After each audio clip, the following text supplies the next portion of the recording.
Penilaian jembatan ini lebih ke konstruksi ya sebenarnya kalau jembatan, jalan. Makanya ini bagian dari penilaian properti khusus. Mungkin kalian pernah dengar istilah properti khusus itu. Jadi yang secara pasarnya itu tidak ada ataupun tidak ya, jarang sekali ditransaksikan di pasar karena memang bukan suatu objek transaksi ya. Properti khusus ini. Dan biasanya treatmentnya untuk penilaiannya dia approach-nya pendekatannya biaya. Pendekatannya biaya. Nah, properti khusus itu biasanya masuk ketika pendapatnya tidak ada, pasarnya tidak ada, pendapatannya pun tidak bisa di-generate, ya solusinya pendekatannya biaya. Tidak menutup kemungkinan properti khusus itu mengenerate income, ya ada pendapatannya. Tapi nanti apakah dia bisa di-approach apa di assessment dengan pendekatannya, dengan pendapatannya, ya tinggal lihat lagi nanti dari tujuannya. Oke. Nah, sama seperti jalan, Pak, kenapa sih DJKN kok menilai jembatan? Karena jembatan ini salah satu aset tetap atau BMN, barang milik negara berupa aset tetap yang dicatatkan juga di neraca atau di laporan keuangan pemerintah pusat, LKPP. Dalam hal ini akunnya ada akun jembatan. Di sana ada jalan, jaringan dan irigasi, termasuk ini jembatan.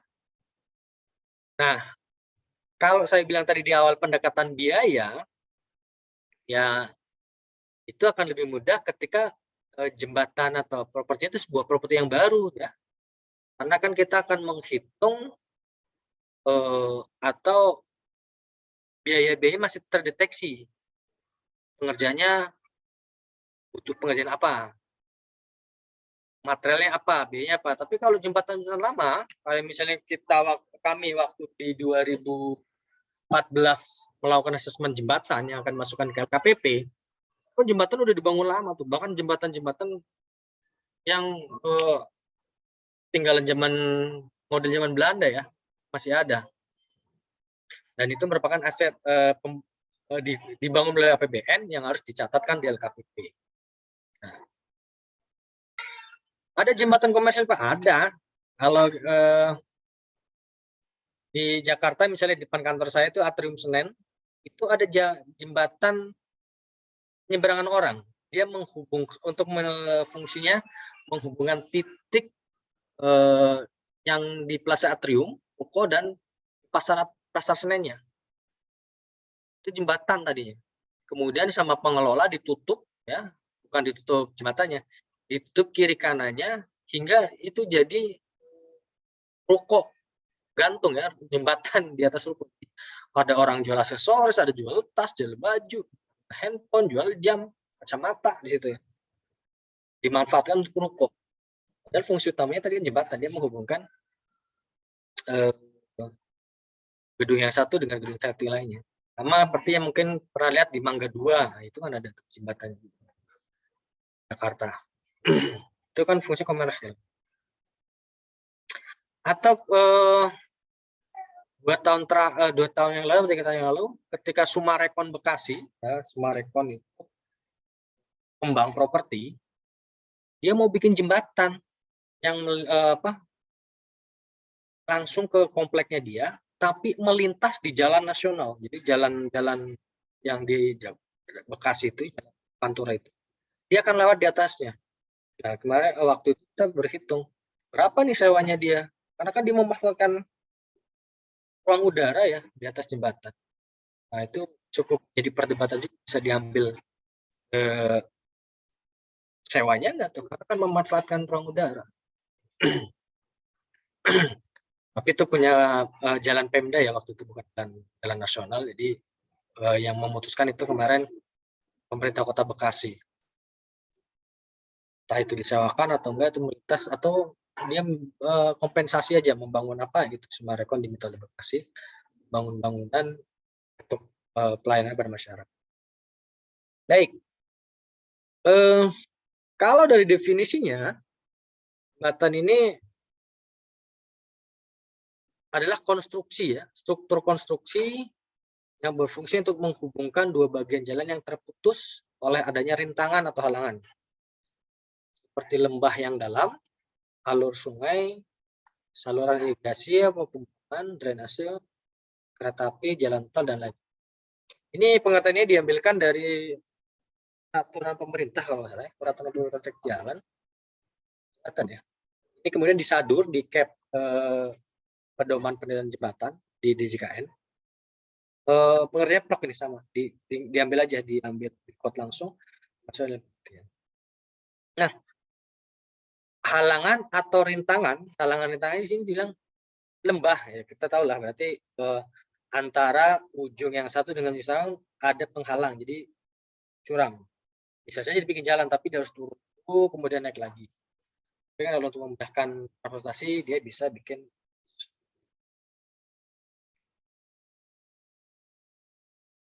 Atau di bawahnya ada jalur kereta api atau ada jalan tol. Nah, biasanya kalau jalan tol, di bawahnya jalan tol kan pembebasan lahannya biasanya memotong tuh. Dia misalnya Jakarta apa Ciawi situ jalan tolnya kan dia memisahkan dua bagian, memotong. Sementara orang nggak boleh nyebrang kan, kalau jalan tol kan baru jembatan. Maka dibikinlah jembatan menghubungkan daerah satu daerah lainnya yang terpotong oleh jalan tol, jalan bebas hambatan tadi. Nah, ini sering di perkotaan. Ya, kalau di daerah biasanya jembatannya ya difungsikan untuk jalan yang sungai, bawahnya lembah. Gitu.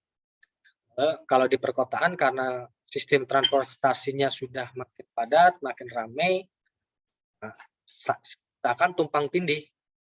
Bawahnya jalan tol, di atasnya jalan arteri. Atau di atasnya jalan layang tol, di bawahnya jalan arteri. Sama nih jalan tol yang di Dali itu kan jalan tolnya lewatin laut ya, lewat laut itu. Itu sebenarnya jalan atau jembatan Pak? Ya itu jalan ya itu jembatan. Karena sebenarnya jembatan itu ya jalan, cuman jalan yang terputus. Nah, yang terputus ini kadang memerlukan konstruksi khusus ya.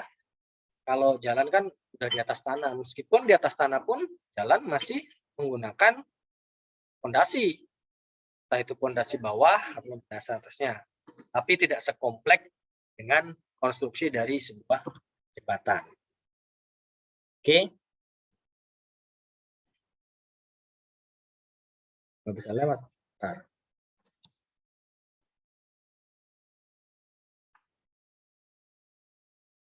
Oke, secara struktur ini jembatan dibedakan menjadi tiga, ini tidak dibedakan ya, penamaan saja.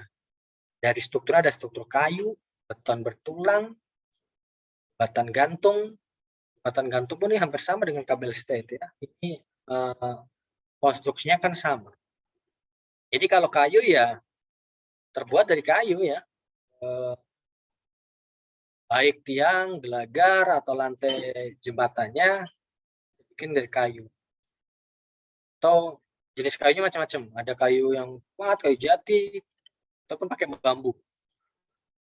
Dulu waktu saya masih sekolah dasar tuh sering main ke rumah nenek di desa itu menghubungkannya pakai jembatan bambu. Meskipun nggak terlalu kuat dia ya. Kan material kayu itu kan kadang suka kekuatannya beda dengan beton, dengan baja ya. Kalau kena air, kena panas, lebih cepat lapuknya.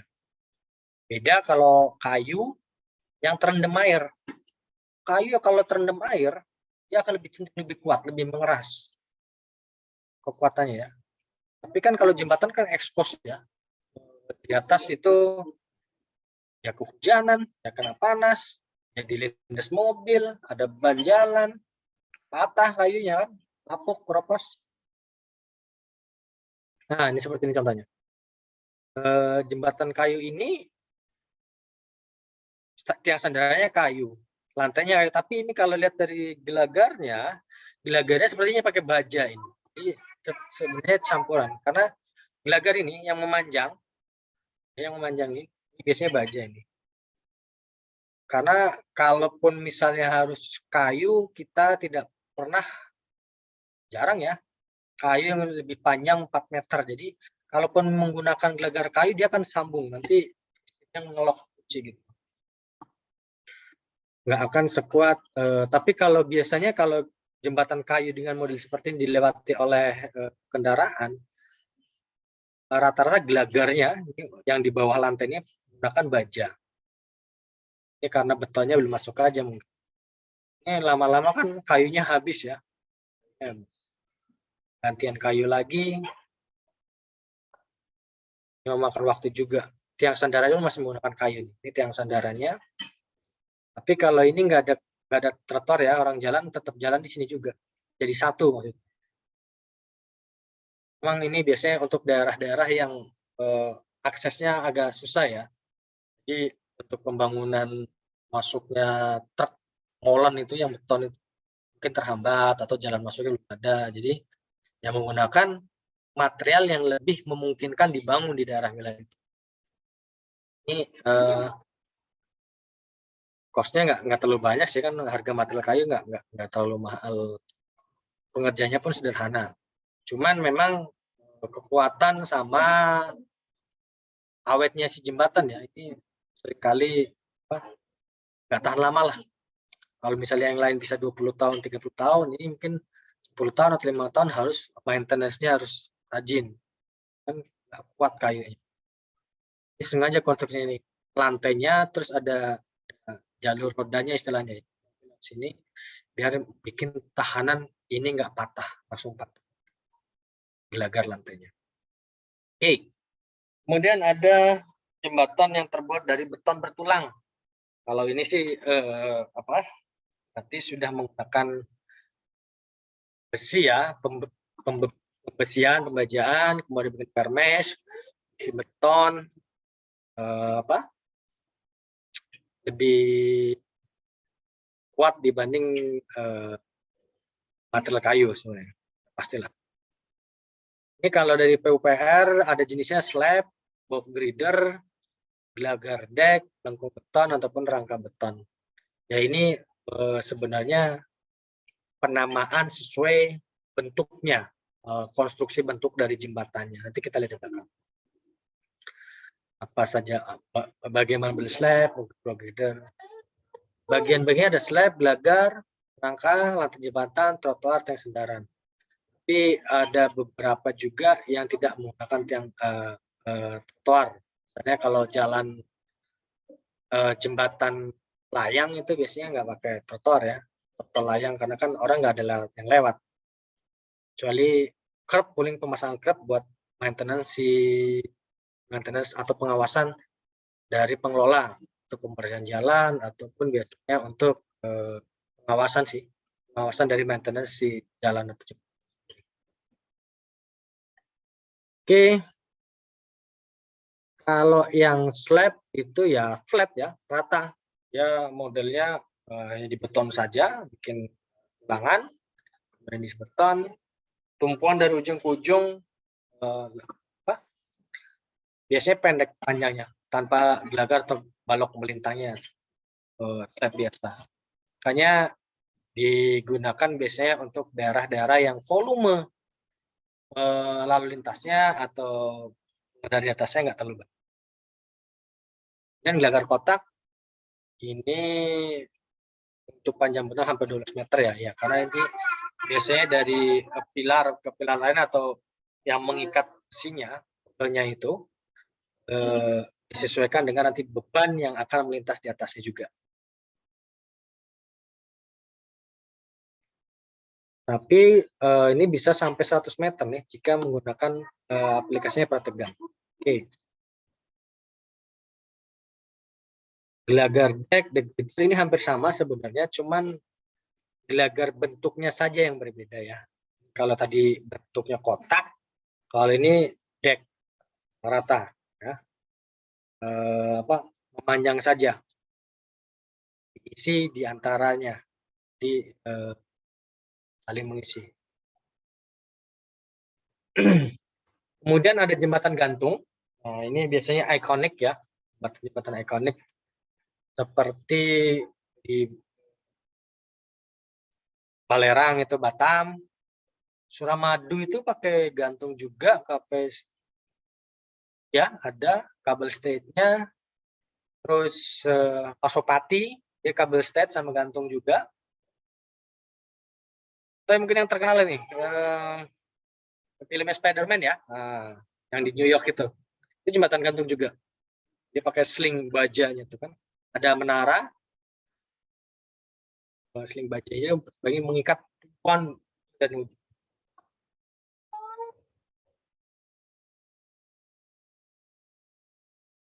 ada juga jembatan gantung dengan pengaku. Maksudnya pengaku itu yang menara tadi ya, yang kayak di New York itu ada pengakunya. Jadi untuk menghubungkan di tengahnya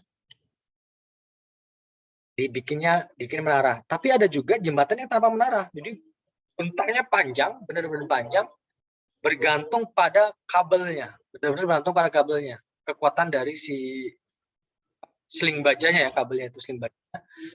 Dari ujung dan ujung mengikat. Nah, tapi untuk seperti ini biasanya kekuatannya dibatasi yang bisa melintas karena kan terbatas pada kekuatan dari sling bajanya juga. Bajanya. Biasanya ada pembatasan seperti itu.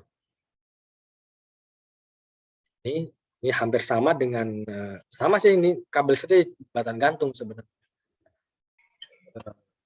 Sistemnya hampir sama. Dia menggantung, cuman ada menaranya di tengah dan gelagarnya juga. Oke.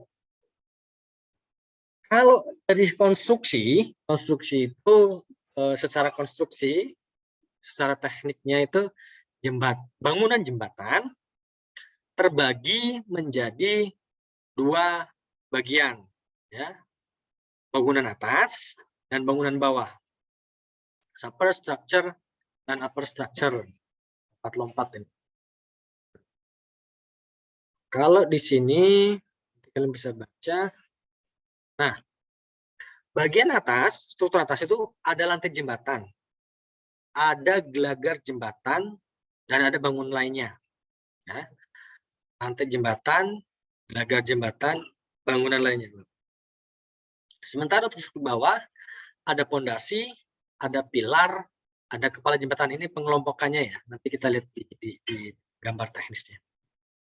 Struktur atas ada 3, lantai jembatan, gelagar jembatan, bangunan lainnya, kemudian pondasi, pilar, kepala jembatan. Untuk minggu ini kita hanya bicara terkait konsep jembatan seperti apa ya, sama konstruksinya. Untuk perhitungannya biasa minggu depan. Kan berikutnya. Oke. Ini bangunan atas. Tadi ada yang namanya lantai, ada namanya gelagar, dan bangunan lainnya. Ya. Jadi atas bukan ya. Dari lantai ini itu udah masuk bagian struktur bangunan atas. Sementara bangunan bawah ya pile, cap, pondasi, ya kan, tiang, ini pilar, ini sini. Tiang, kepala pilarnya. Bentar, kita lihat bentuk bangunan atas. Kalau dilihat dari melintang, nih, ini potongan gambarnya ya. Ada lapisan perkerasan di atas. Ini berarti lantainya ya, lantainya. Lantai jembatannya. Ini gelagarnya ini. 1, 2, 3, 4, 5, 6. Ini lantai apa? Panjang bentang gelagarnya. Ya, ntar sini. Nah, ini kan gelagarnya kalau terekspos ya jembatannya ini gelagar nih. Panjang.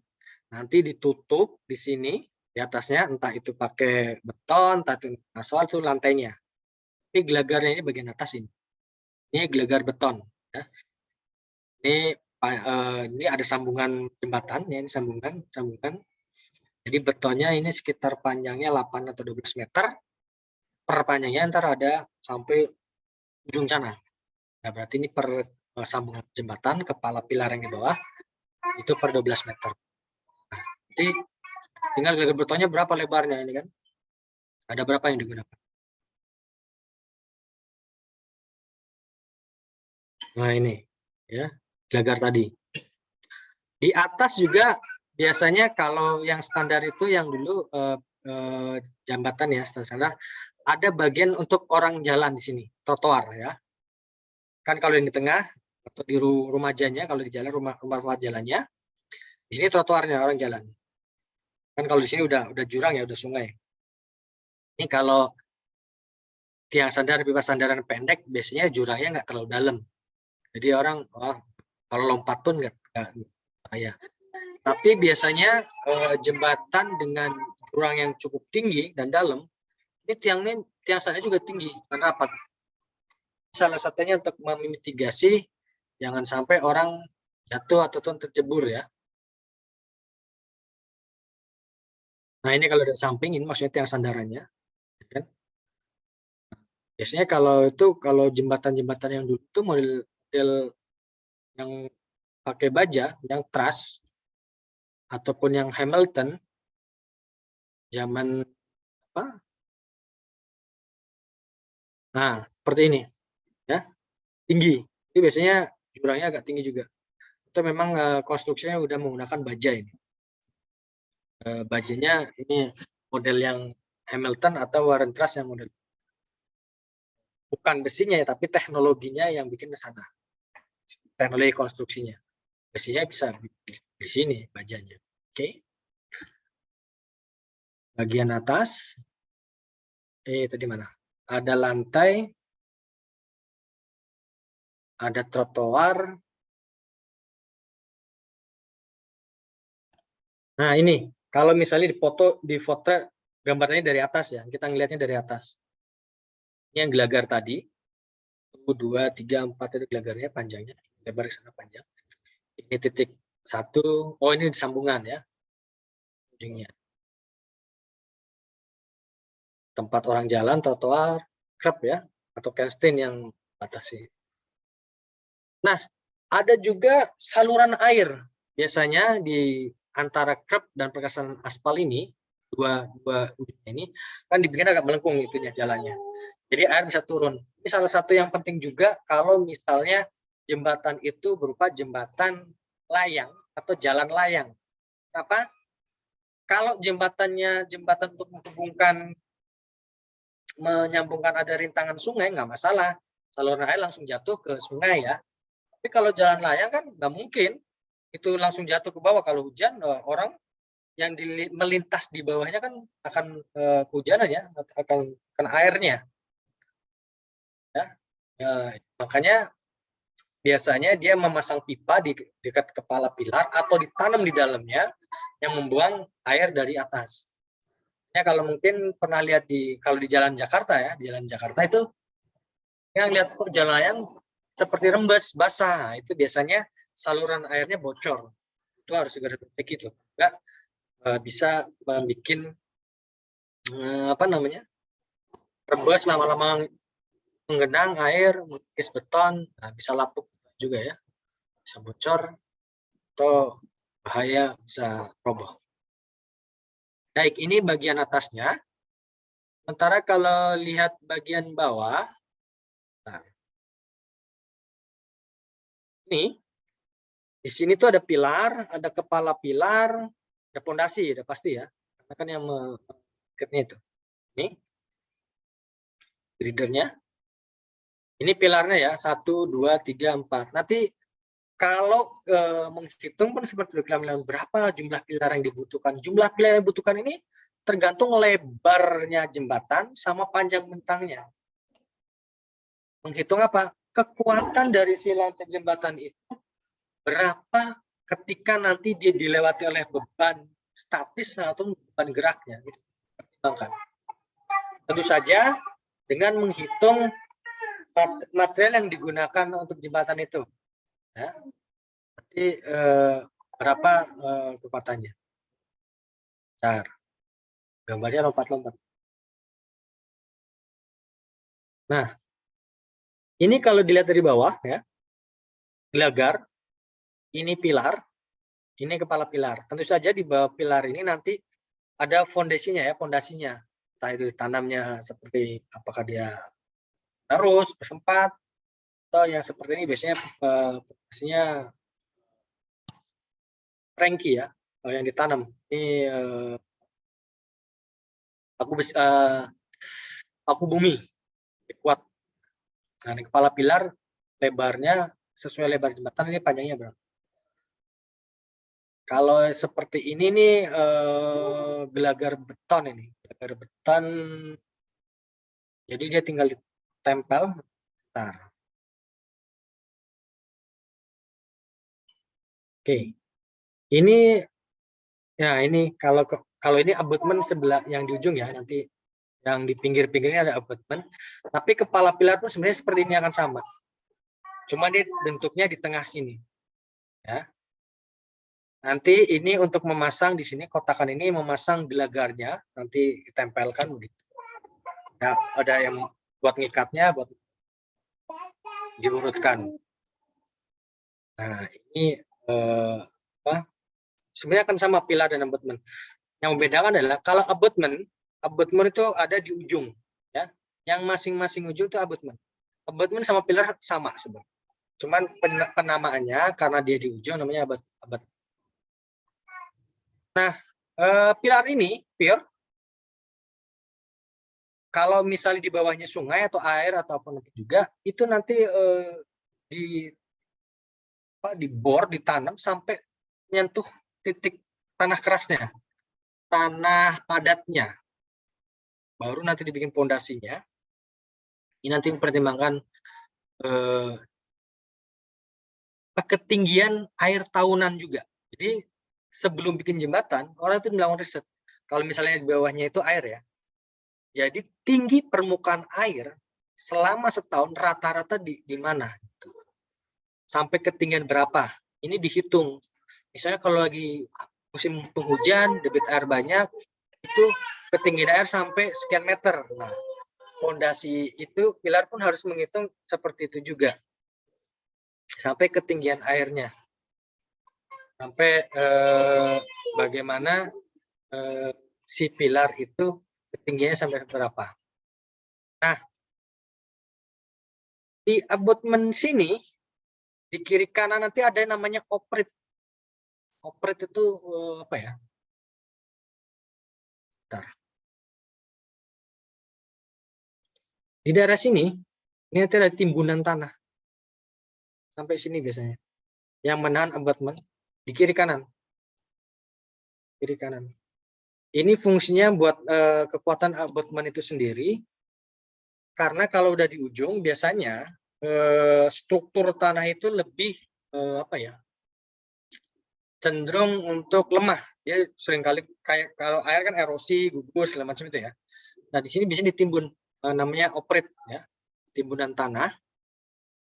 Juga mengakselerasi sambungan antara ujung daratan ke kepala jembatan biar lebih smooth gerakannya. Maksudnya orang biasanya suka kalau kosong suka ngebut atau biar nggak terefeknya sebenarnya untuk keselamatan sih ya, keselamatan dari pengendara biar dia melankan kendaraan ataupun melandaikan kecepatannya ketika akan memasuki jembatan. Di sini perlu namanya pengerasan atau penekanan tanah namanya oprit. biar lebih lembut, dan juga fungsi utamanya sebenarnya menahan abutmen ini. Abutmennya agar lebih kuat. Abutmennya bisa lebih keras menggigit tanahnya. Ini kan ditanam. Nah, jadi timbun diambil, kemudian diisi lagi dengan tanah. Oke. Kemudian apa tadi? Kepala pilar juga tergantung ya. Nanti kepala pilar itu apa materi konstruksi di atas yang digunakan. Cara ngikatnya bagaimana, beda-beda antara menggunakan beton, menggunakan baja, itu nanti akan tidak sama. Baik.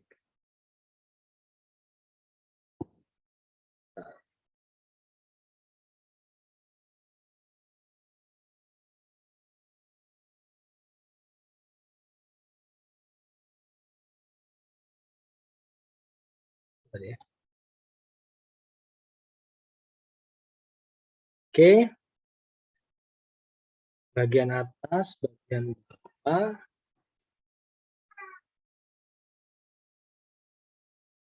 Oke, nanti kalau kelewat saya ingat lagi. Sementara untuk tujuan penilaiannya, untuk tujuan penilaian JKN, kami melakukan penilaian barang milik negara, kami mengklasifikasi jembatan ini menjadi jembatan standar dan jembatan non standar. Sebenarnya ini pengklasifikasian pengerjaan yang dikerjakan oleh Kementerian PUPR sewaktu dulu ya jembatan itu dibangun. Karena sekarang banyakkan Kementerian PUPR ataupun pemerintah membangun jembatan itu jembatan yang ikonik ya, nggak sekedar fungsinya menghubungkan jembatan saja, bahkan sudah menjadi akan-akan kayak seperti landmark atau ikon suatu kota atau daerah. Yaudah kita bangun jembatannya yang menarik, seperti Surabaya Madura itu dari Suramadu gitu kan, menghubungkan Madura Surabaya Pulau Madura, tapi dibikin ya yang cantik lah ya kan, ya kabel stay juga ya, gagar juga.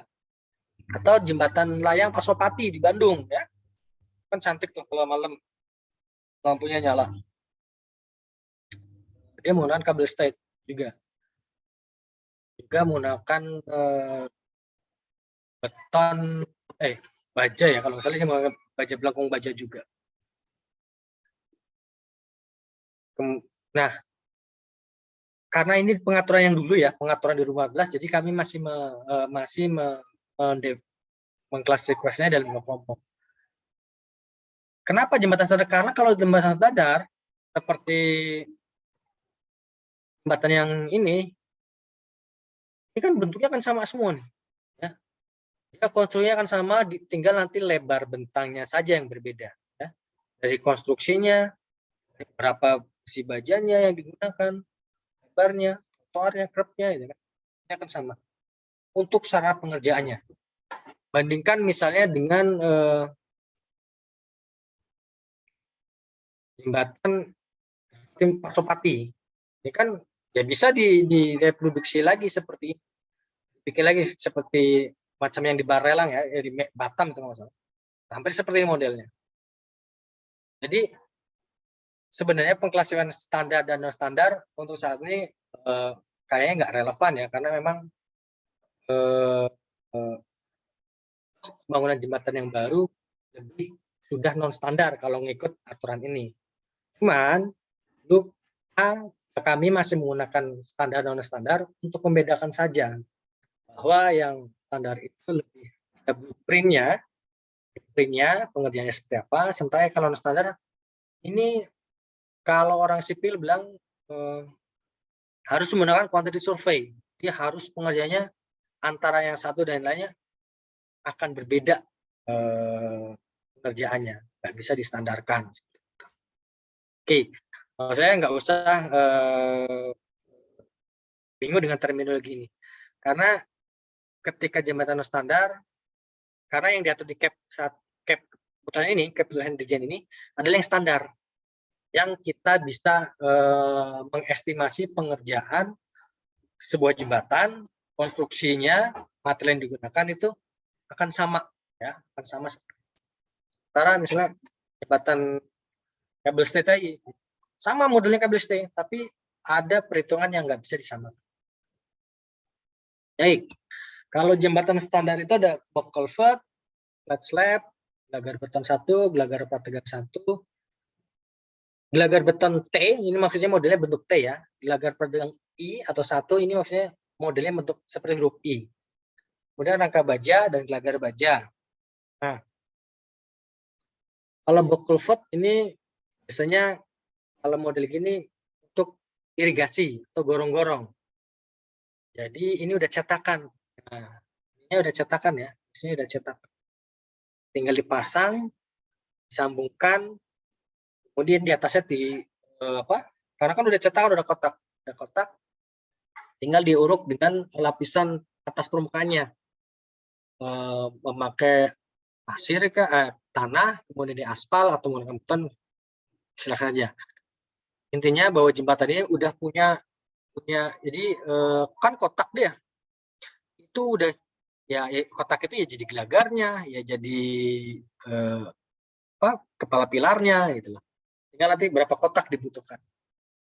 Ini box ya, ini box. Tinggal disatukan. Nah, biasanya penggunanya untuk jembatan yang panjangnya itu nggak terlalu panjang. Ini sekitar 6 atau 8 meter saja. Kalau satu kotaknya 4 meter per 8. Ya. Dan yang melintasinya pun nggak terlalu ramai. Nggak terlalu berat lalu lintas di atasnya. Jadi, biasanya memang yang terhalang karena ada saluran air, irigasi atau saluran drainasi di pabrik ya. Harus lewatnya. Kita menggunakan menyambungkannya dengan box culvert TMPU. Atau yang ini flat slab. Ini sama dengan box culvert, tapi ini kalau box culvert kan udah cetakan ya. Kalau ini kita beton di sini. Kita bikin bajanya, pengikatannya, besinya seperti apa, dipasang, kemudian diikat di situ. Ini beton dipasang.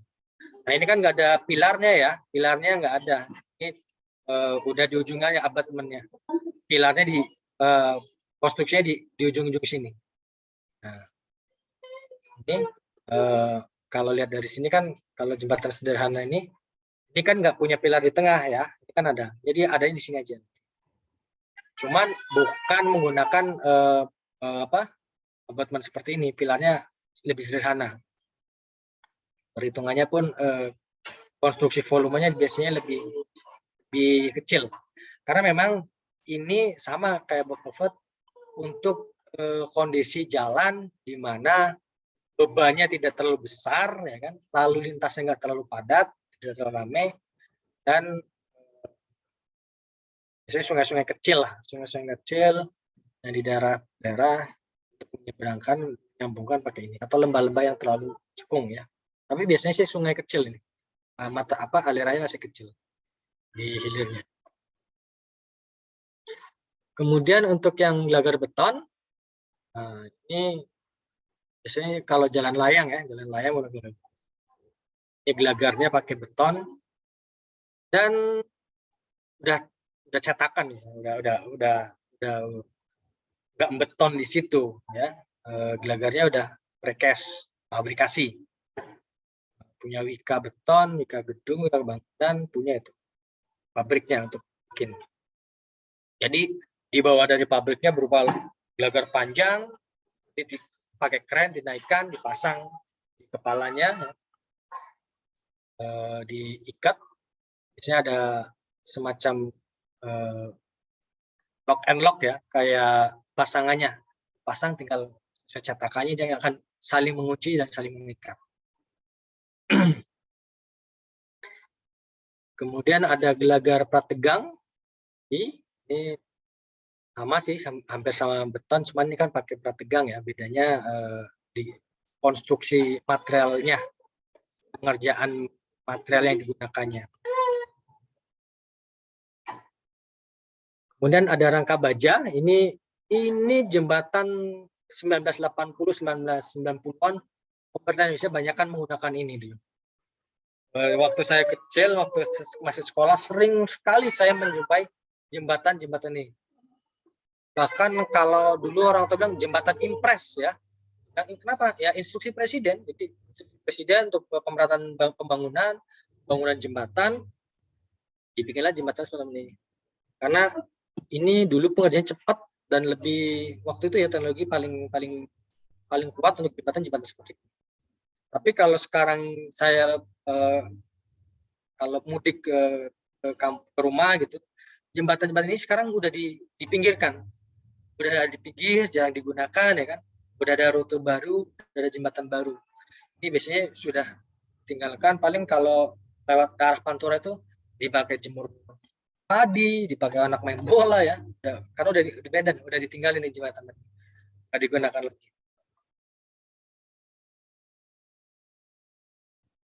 Kemudian ada gelagar baja. Nah, berarti ini gelagarnya baja ini bawahnya. Meskipun nanti di atasnya pakai pembeton juga. Tapi konstruksi gelagarnya menggunakan baja.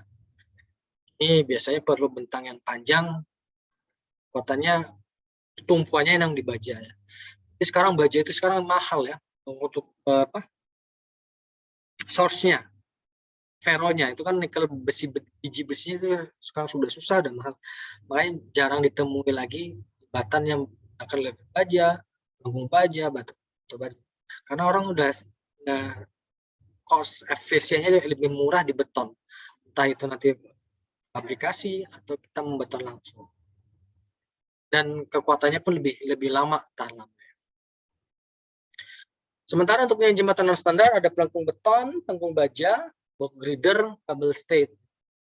Ini sebenarnya sama kayak yang tadi ya, cuman konstruksinya di pelengkung saja. Apa? Karena menghindari laju kendaraan ataupun pergerakan yang di atasnya biar nggak terlalu kencang. Jadi bikinnya seperti pelengkung itu, ya. Biar apa? Ya biar safety aja, biar aman. Dan kekuatannya itu sama sih ya, lebih awet aja. Jadi kan karena orang akan pelan-pelan tuh, nggak akan begitu melengkung nanti naik terus turun lagi gitu. Biasanya tujuan utamanya gitu. Tapi secara konstruksi dia agak melengkung doang untuk mengikuti yang tujuan di atas. Ada juga yang pelengkung baja, ya. Ini yang di jembatan Ampera, bajanya itu melengkung. Yang di bawahnya ya, walaupun di atasnya tetap kelihatannya rata, tapi konstruksi bawahnya dibikin melengkung untuk memberikan tahanan atau beban kekuatan dari masing-masing tumpuan dari si jembatan. Ini kalau dulu bisa ngangkat nih kalau jembatan Ampera. Atau masih bisa diangkat lagi nggak? Karena kan ini kalau nggak salah ini teknologinya Belanda yang bang. Dulu waktu saya masih kuliah di sana, saya sering lihat jembatan model begini dan masih berfungsi. Meskipun nggak sepanjang Ampera ya, kalau Ampera panjang sekali nih, dari ini ada berapa? 1 km. Kalau di sana sih di Belanda nggak terlalu panjang. Cuman tuh saya waktu lagi jalan-jalan naik sepeda gitu, tiba-tiba pada berhenti semua. Kenapa? Jembatannya itu lagi naik. Ternyata ada kapal lewat. Kapalnya kecil aja, cuman memang dia pakai layar ya. Jembatannya harus naik. Setelah kapalnya lewat, turun lagi. Dan itu bukan harus ada jadwalnya, misalnya kapal harus lewat jam ini, enggak. Anytime kapal itu lewat, ada petugasnya. Udah kayak udah standar aja, Mata. Karena memang di sana kan kanal ya, banyak kan menggunakan transportasi sungai itu dimanfaatkan dari pabrik atau perkebunan ataupun peternakan, dia mengirimkan raw material sebelum pabrik menggunakan kapal, karena lebih murah kan. Nah, bahkan ada juga orang yang tinggal di kapal, jadi rumahnya tuh bentuknya kapal. Nah, mungkin nyaman gitu, tinggalnya di kapal. Jadi kalau jalan-jalan ke Amsterdam, dia tinggal di daerah timur, pakainya kapal, terus kapal diparkirin. Rumahnya diparkirin, bukan kapal. Kapal ini, Bang. Nah, nggak tahu nih kalau di Ampera masih bisa naik lagi atau enggak. Ini karena rantainya kan cukup lumayan ya. Masang pelengkungnya baja itu nanti apakah jangan-jangan Jembatan ampera bisa naik tapi nggak bisa balik lagi, nggak bisa turun lagi ya. Kacau juga nih kalau bisa naik nggak bisa turun lagi. Oke. Kemudian yang box grader ya. Ini kalau misalnya kalau di Jakarta sih, misalnya kalau di Jakarta atau jembatan lain itu banyak seperti atau yang di Denpasar yang jalan di Bali itu ini pakai box grader juga dia. Jadi kotak-kotak nanti disatuin, dia bentuknya kayak mangkok ya, satu. Kemudian ditarik slingnya, bajunya, truk dirapetin, jadi rapet di kalau ini Lego ya, disusun itu, disusun jadi satu. Tapi ini memanjang bentuknya. Ini box gradernya. Nanti bentuknya box ada yang, tapi rata-rata kalau yang di punya Wijayakara modelnya box grader seperti PP atau memang pabrikasinya seperti ini. Berarti udah kelihatan loh. Biasanya ada kelihatannya kalau punya Vika seperti ini, kalau punya PP seperti ini. Bentuknya, tapi secara konstruksi sama.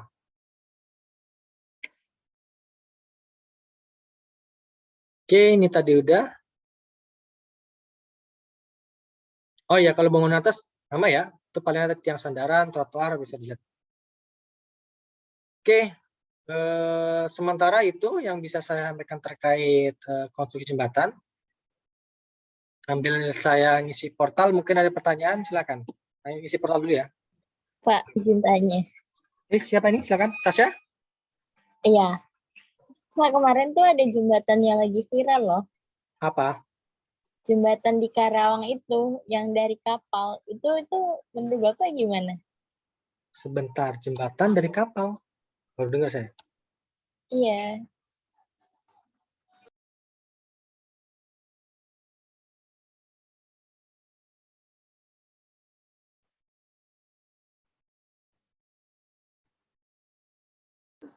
Yang bikin viral itu karena dia katanya pendapatannya sehari itu sampai 20 juta gitu, Pak.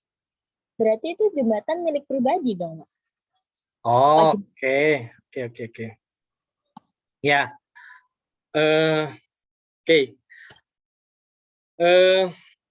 Biasanya untuk daerah tertentu yang memang pemerintah belum bisa mengakses ke sana, daerah ada inisiatif dari orang atau warga ya yang bikin semacam itu. Dia menggabungkan bot ya, kayak kalau yang Karawang itu kayak banana boat itu ya modelnya ya, satu terus disambungkan, nyambung, kalau nggak diambil lagi. Ya itu inisiatif boleh-boleh saja. Maksudnya gini, harusnya yang hadir di sana itu pemerintah ya, pemerintah, entah itu pemerintah daerah, pemerintah pusat. Kenapa? Karena itu infrastruktur. Tugasnya pemerintah untuk menyediakan itu. Nah, ketika misalnya pemerintah APBD-nya kurang, APBD-nya nggak ada, ya silakan saja Anda membuat seperti itu.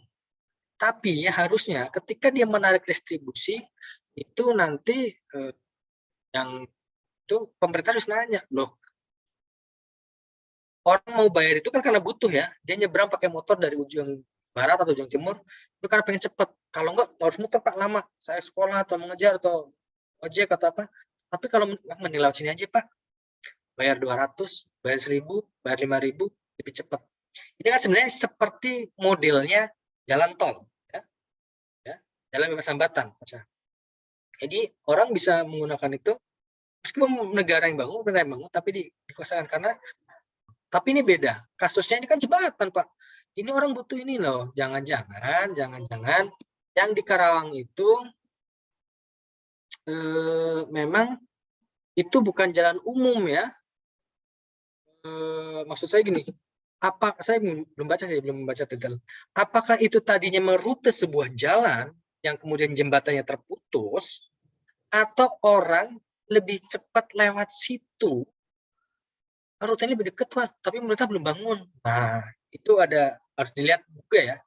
Karena saya belum tahu detail. Saya baru tahu dari Sasa tadi pertandingan. Terus dilihat. Jangan-jangan memang bukan ada planning bikin jalan ke sana, masyarakat secara ini dari situ, atau memang dulu ada jembatan kemudian roboh, pemerintah belum punya uang, belum punya APBN, APBD-nya, nah dimanfaatkan oleh pengusaha untuk membuat jembatan jembatan perahu tadi ya. Pastinya pemerintah lihat ini, pemerintah daerah, kok kamu bikin ini buat apa? Nah, kamu bikin ini kan bisa saja pemerintah nggak mengizinkan, oleh kamu boleh beroperasi, tapi apa? Nggak bayar retribusi, nanti saya ganti saja semacam sewa.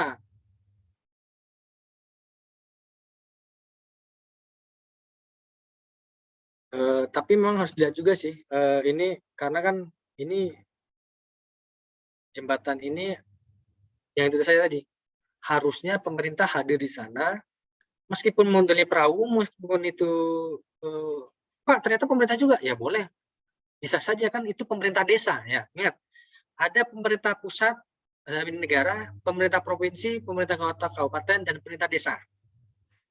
Nah pemerintah desa pun udah otonom ya, jadi mereka bisa mengatur nih, misalnya rute itu menghubungkan antar dua desa, atau desa itu jembatan itu ada di satu desa. Ternyata punya pemerintah Pak, punya pemerintah desa. Pemerintah desa itu punya anggaran pendapatan belanja desa tersendiri ya. Dulu kan ada, ingat tuh satu desa 1 miliar. Nah pembangunannya mungkin itu mungkin saja, karena saya belum lihat nih case-nya seperti apa. Tapi harusnya itu pemerintah, karena ini layanan umum. Kecuali itu layanan eksklusif, maksudnya gini, kayak jalan tol. Anda kalau mau ke Jakarta Semarang lewat jalan Pantura bebas, gratis, ya kan? Negara sudah menyediakan. Tapi kalau Anda ke Jakarta Semarang pengen cepat dan pengen nyaman, gunakan jalan tol. Konsekuensinya Anda bayar. Nah, jadi gitu saja. Harusnya kalau itu fasilitas layanan kepada publik gratis, tapi ternyata Pak pemerintah tidak bisa, ya silakan, mungkin aturan pemerintah yang seperti itu. Itu ya Sasha. Oh, Sasha tahu itu jembatannya punya siapa, Sasha? Punya Haji siapa itu Pak, aku lupa. Oh, perorangan ya? Iya, soalnya disebutnya tuh nama perorangan. Oh, Begitu Pak. oke. Makasih Pak. Sama Sasha.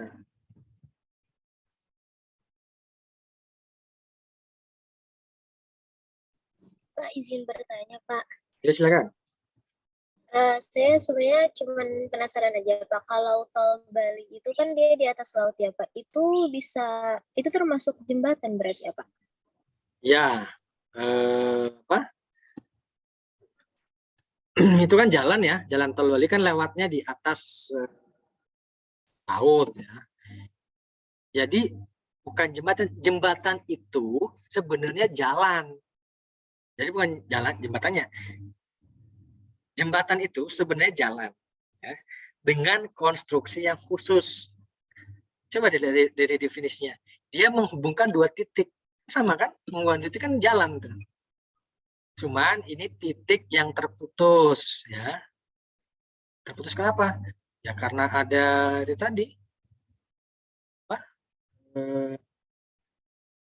Halangan air kah, lembah kah, ya kan? Maka dibikinlah jembatan. Jadi kalau yang di jalan tol itu yang di Bali, yaitu sebenarnya jalan, yaitu bilang juga jembatan. Tapi sebenarnya ya sebenarnya jalan itu. Iya. Berarti kalau jembatan itu sebenarnya udah pasti masuk klasifikasi jalan, tapi nggak semua jalan itu tuh jembatan gitu ya, Pak? Betul. Ya, terima kasih, Pak. Oke. Ada lagi? Tanya, Pak. Silakan. Ini Pak, saya mau nanya tentang, ini kan ada di tempat saya itu di Jambi, namanya Jembatan Gentala Araksi, Pak. Nah itu saya waktu pas ke sana tuh lihat ada di bagian fondasinya itu mungkin apa ya, waktu pas pembangunannya salah strategi atau apa gitu. Jadi ada yang di sekitar 1 apa 2 fondasi gitu, dia itu nggak jadi dibangun di situ, tapi bangunnya di sebelahnya. Jadi masih ada apa namanya, pondasinya tuh tertinggal di situ Pak, enggak dibangun di situ karena mungkin salah perhitungan atau apa. Nah, kalau misalkan dalam penilaian, nah kesalahan pembangunan yang sudah terjadi kayak gini apa ya juga dihitung juga Pak? Oke, itu gambar belakang ya jembatan Gentalanya ya, Seno? Iya Pak.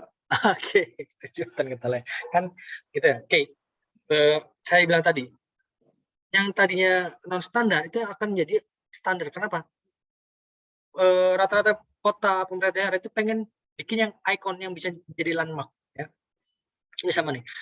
Ini jembatan Gentala ini dia ada gantungnya juga ya, teknologi gantungnya ada gagarnya juga. Nah, tadinya konstruksinya ke sana Pak. Apakah dinilai juga? Itu secara proyek ya. Secara proyek ya nilai proyeknya. Tapi kalau valuation yang dicatatkan jembatan yang mana? Jembatan yang udah jadi Pak, yang sekarang dilewatin. Ya asetnya itu. Nilainya ya senilai itu. Nanti Pak itu kesalahan pembangunannya gimana? Ya itu kesalahan pembangunan. Jangan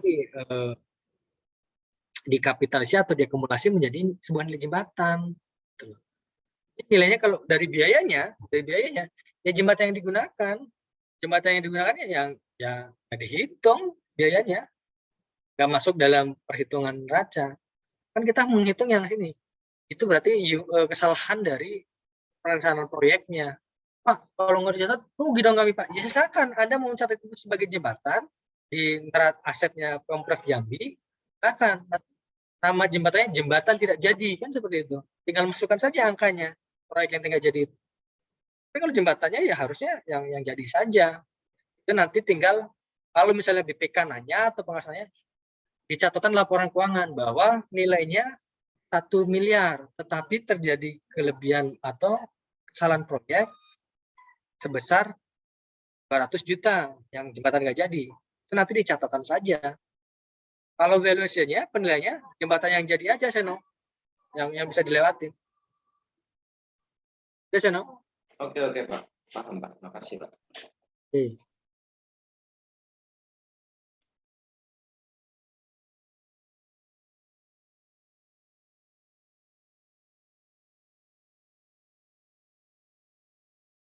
Ya, itu menggunakan kabel state ya, yang jembatan Gentala Arasi. Dia ada menaranya, dia sebagai tumpuan narik si kabelnya. Ya ada tali pancangnya gitu. Iya Pak, itu slingnya tuh baja kan. Iya. Itu yang harus dirawat. Kenapa? Baja, kena air, kena hujan, korosi ya. Nah itu kuatannya itu kan. Itu juga sebelum bikin jembatan itu udah melakukan riset ya. Pasti itu visibilitasnya lama. Ingat dulu pemerintah akan membuat jembatan Banten ke Lampung itu dulu, ya, zaman SBY dulu. Lama itu, karena akan melintasi Krakatau Steel, Krakatau, bangkrut. Anak Krakatau, gunung anak Krakatau ya, kan masih geser. Gitu. Ini di Jambi mungkin strukturnya udah bagus nih, maka lewat sini. Tapi itu nggak tahu, udah berapa sih di Indonesia sih untungnya kelembaban udaranya nggak terlalu tinggi ya, makanya nggak bisa bikin kincir angin. Kalau di Belanda ini ada kincir angin kan, anginnya kencang, jembatan Gentala bisa goyang dia kena angin, dia bisa. Makanya konstruksinya dilihat kondisi alamnya seperti apa.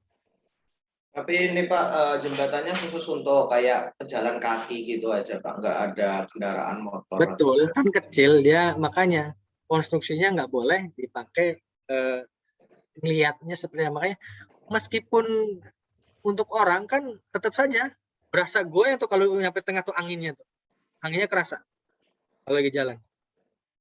Karena dia kan air, udara, gitu kan. Ada perbedaan tekanan di situ. Itu pasti udah dihitung. Makanya yang boleh lewat tuh siapa saja gitu. Nah, ini untuk pariwisata aja sih sebenarnya kalau Gentala ya. Iya Pak. Pariwisata aja. Ikonik Jambi juga Pak salah satunya. Iya, itulah. Jadi lomba-lomba membuat sesuatu yang menjadi landmark, yang jadi dikenal. Salah satunya itu tadi. Oke, ada lagi yang mau tanya? Ya ini sudah semua ya.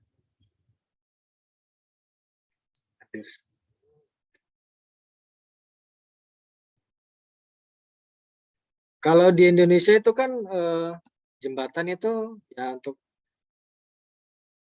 sungai, lembah, jalan tol. Kalau di Belanda itu jembatan untuk menyeberangkan kapal. Ada juga itu di daerah apa namanya? Sebelah timur Amsterdam itu ada jembatan itu. Lupa saya namanya. Jadi di bawahnya malah jalan tol. Ya. Di bawahnya itu malah jalan tol. Kenapa? Ya karena di sana kan modelnya pulau-pulau ya. Nah ini jembatannya itu untuk menampung air. Nah ini jembatannya. Lihat di gambarnya ya. Ini kapalnya lewat. Nah ini di bawah jalan tol ini yang menghubungkan Amsterdam dengan Northern apa itu, ada sebuah pabrik. Ya. Ini jembatan jalan tolnya. Sementara ini pulau, di sini ada pulau, main islandnya, di sini ada pulau kecil. Nah, jembatannya buat nyeberangin ini nih, ya kan? Melintasi air. Kalau di sini kita jembatan untuk karena di bawahnya air. Ya, karena apa? Kondisi alam di Belanda seperti itu ya. Dulu juga ini menjadi perdebatan di sana. Dosen saya pernah cerita akan dibangun seperti ini, kontradiksi. Mana kalau nanti jembatannya nggak kuat, airnya tumpah segala macam. Tapi kan memang orang Belanda kan paling pinter ya di sana tuh, teknologi pengairan apa itu nomor 1 lah di sana. Dam seperti ini tuh karena mereka ininya cekung. Akhirnya dibangun dan ya bagus sih. Kalau lihat, jadi pas saya lihat di atasnya, di atas itu air ya, bukan jembatan. Mana kalau kapalnya apa oleng ya, oleng kapten, berarti jatuh. Gawat itu. Boleh tuh kaptennya oleng. Baik, ada lagi yang mau ditanyakan? Jam 11 ya. Sekitar 10 menit lagi. Baik, kalau tidak ada mungkin saya cukupkan sampai di sini ya. Kita menghitung atau gimana perhitungannya ke depan. Baik, terima kasih atas kehadirannya, atensinya. Tetap jaga kesehatan, ya. Pandeminya walaupun slow-slow aja akan kita dapat booster 3. Oke, terima kasih. Saya pamit ya. Selamat siang.